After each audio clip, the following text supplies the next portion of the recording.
Hello guys, this is Blackman Moto again and welcome back sa another video. At kasama natin ngayon ang Bristol Maxi 400 TCS. At available po ito sa Bristol Group Lucena, dito po sa Barangay Ibabang Dupay. Malapit lang siya sa SM City Lucena. At bago tayo magpatuloy, a big shout out muna kay Kuya Kim Rigor Libranda na nasa Canada. Always keep safe. At ganoon na din kay Chinitong Mangawin ng Batangas City, kay Boss Kenny Kawan ng Lipa City at kay Boss J Patriarca ng Lucena. Alright, Bristol Maxi 400 for only 348,000 pesos. Ito po ay may bigat na 208 kilograms. Ang kanya pong braking system, as you can see, tayo po ay naka-disc brake sa unahan na may ABS yan, telescopic fork suspension, at as you can see po yung kanya pong headlight, projector light. Lahat po yan LED, maging ang kanya mga turn signals LED yan lahat. Sukat ng gulong sa unahan is CST yung ginamit dito ni Bristol. Sukat po niya is 120/70 by 14, of course tubeless, at yan po ay naka spoke wheels tayo at dual sport yung gulong na ginamit. Sa likod, ang sukat niyan ay 150/70 by 13, dual sport, at ang suspension natin, of course tayo po ay naka telescopic din dyan na dual shock suspension. At pagdating po sa kanyang makina, yan po ay 4-stroke, 8 valves, dual overhead cam, fuel injected. At kaya medyo tipid na din po siya sa gasolina kahit siya ay 377cc. Pero sa kanya pong papers, siya po ay naka 400cc. So expressway legal na po ito si Maxi 400. So yan po yung mga features and specifications nito ni Maxi 400. Of course tayo po ay naka TFT panel, para siyang maliit na tablet. At makikita po natin yung kanyang introduction, Bristol. Alright, naglo-loading lang. Makikita po natin information. So average fuel consumption is 4.9 liters per 100 km. So nag-average siya ng 20 to 25 kilometers per liter. Maximum speed is 139, yung nakalagay po sa kanyang meter panel. So of course, ang kanyang mga buttons dito po sa right portion natin, may TCS po tayo dito. Pwede nating i-on, pwede nating i-off. Then hazard, switch po ng ating ilaw, ating starting system na push button. At sa left portion naman, of course, tayo po ay may control button, set back, and then passing light, turn signals, busina natin. Simple buttons lang. At tayo po ay naka keyless. At the same time, tayo po ay may USB charging port ready na dito. At may mga side pockets tayo, pwedeng lagyan natin ng gamit.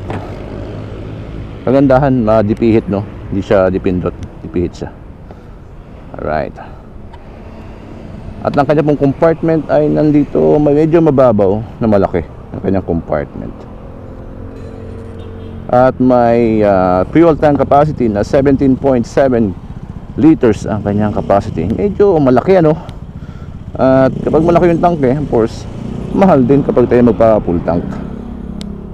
170mm or mm ang kanya pong ground clearance. So mataas kasi not only designed for straight way, kundi design din po siya sa mga pambundok, di ba? Kasi naka dual sport tire tayo. Minimalist lang yung kanyang mga stickers dito nilagay ni Bristol. May Maxi 400 tayo dito naka-emblem, Bristol naka-emblem, yun lang, kabilanan. Yun ang makikita natin dyan sa kanyang body design. Of course, adjustable po yung ating yan, adjustable yan. Right. Yan. Adjustable po yung ating visor na yan. Angas nung datingan nyo. Ganda ng headlight. May ilaw pa dito sa part na yan. So test drive tayo na itong si Maxi 400 TCS. At siya nga po pala ay may dashcam, front and back may dashcam yan. Right, ito yung kanyang camera sa unahan. Sa likod ay ito naman.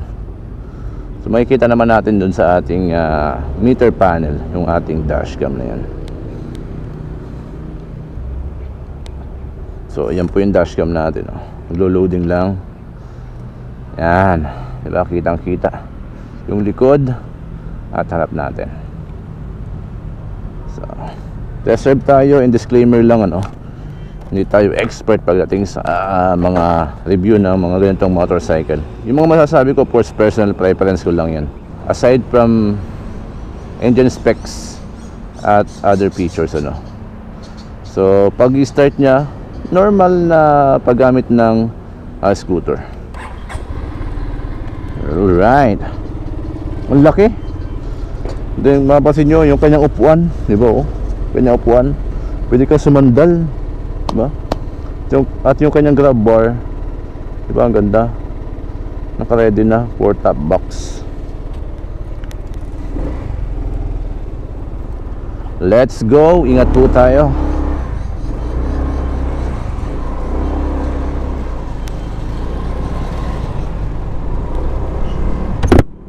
Riding position dito, tayo po ay 5'11" and reference. Ay relax na relax po tayo dito. Kasi nga po malaki yung unit, diba? Laki ng unit. Then pwede tayo mag-stretch sa likod. Ganito. Kasi maganda yung kanyang upuan, napakalapad at malambot, diba? Kung tayo napapagod sa biyahe, yan, pwede tayo mag-relax dito, mag-unat-unat, diba? Ayos, kasi yung riding position natin napaka-relax dito kay Maxi 400. Then next, yung kanya po ang throttle response, katulad ng Fortress 160 ano, napaka-responsive niya, no? Konting pihit mo talaga nung kanyang throttle na talagang tatakbo ka nito eh. At kagandahan pa dito yung kanya pong TFT meter panel, no? Napakalaki, visible. Nakita natin kung anong speed na tayo at kung anong time. Then may engine temperature po tayo makikita dun sa kanyang meter panel.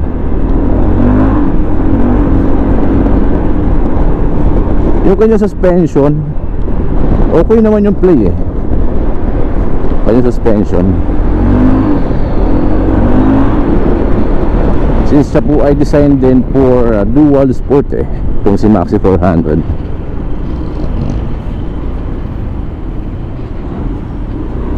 So nandito tayo ngayon sa Kanlurang Mayo ba to? Going to Talipan, pero hindi tayo magtatalipan, no? Tayo po ay magdalahikan yung magandang daan na dinadaan natin last time kung tayo po mag-test drive. Yung kanya pong fuel consumption is 4.9 liters per 100 kilometers. So nag-average po ito ng 20 to 25 kilometer per liter. So okay na din yun kasi 400cc naman eh. Tipid na din kasi po ay naka-fuel injected. Pero kung mas mataas pa yung makuha natin doon, for example maka 30 kilometers per liter tayo, ay sulit na ito si Maxi 400. Then I recommend this unit ano, for beginner, diba? Kasi kay beginner, okay na okay din to. Sa po ay automatic, alam mo yun, gas and go lang. So nandito po tayo ngayon sa bypass going to Dalahican ano. Ito maganda ang daan eh. Kahit medyo malakas yung hangin, talagang may enjoy mo yung daan kasi maganda, hindi siya baku-baku.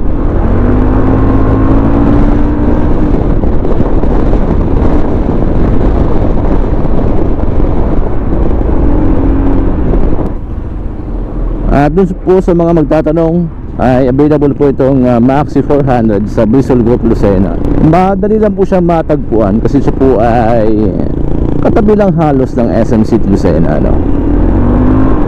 Kaya hindi kayo maliligaw kung pupuntahan po ninyo ang Bristol Group Lucena. Alright,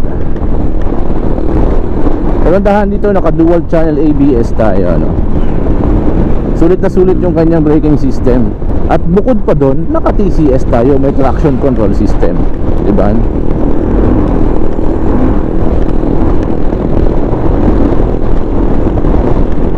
Ito yung sinasabi ko sa inyo po, magandang daan, no?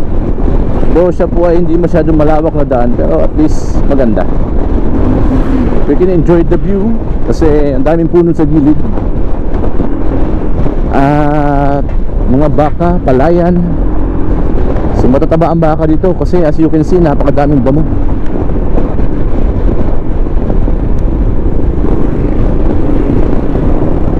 dahan-dahan lang tayo dito kasi siya po ay may school.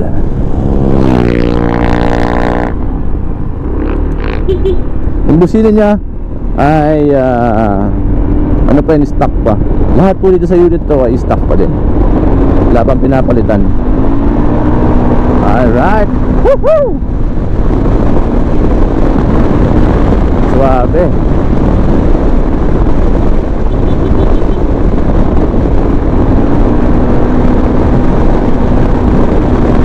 Rapi hataw.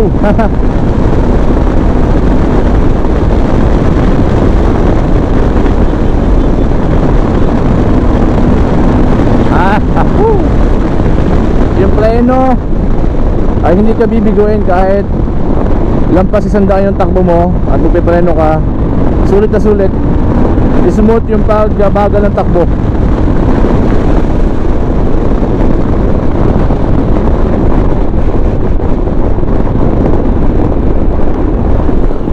Ang ganda din talagang gamitin ng mga scooter, no? Alam mo yun, gas and go, napaka-relax, di ba?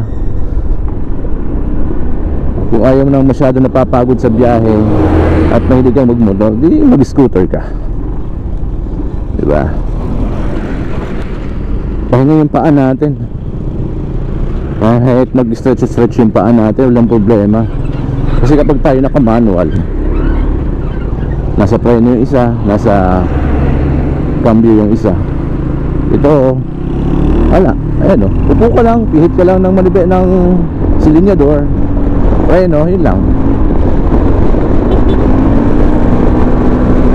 Alright.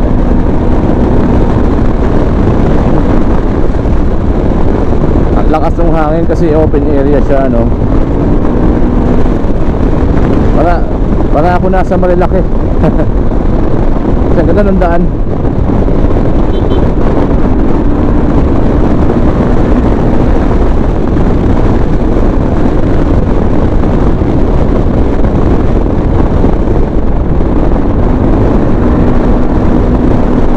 Alright.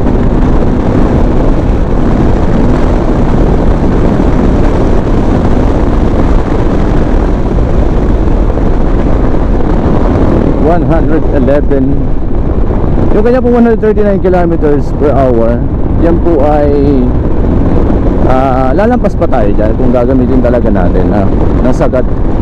Siguro yan yung naabot lang nung gumamit nito.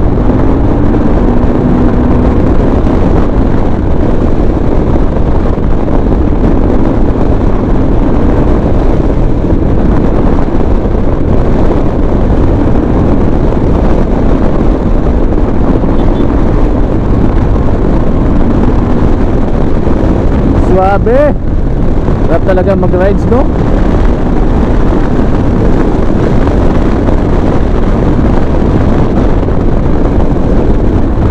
Tapos ganito kaganda yung daan.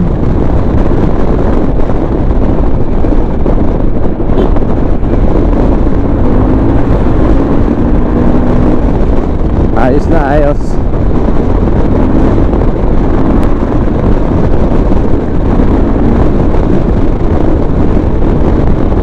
Yung makina niya ay tahimik yung tunog ng makina, no?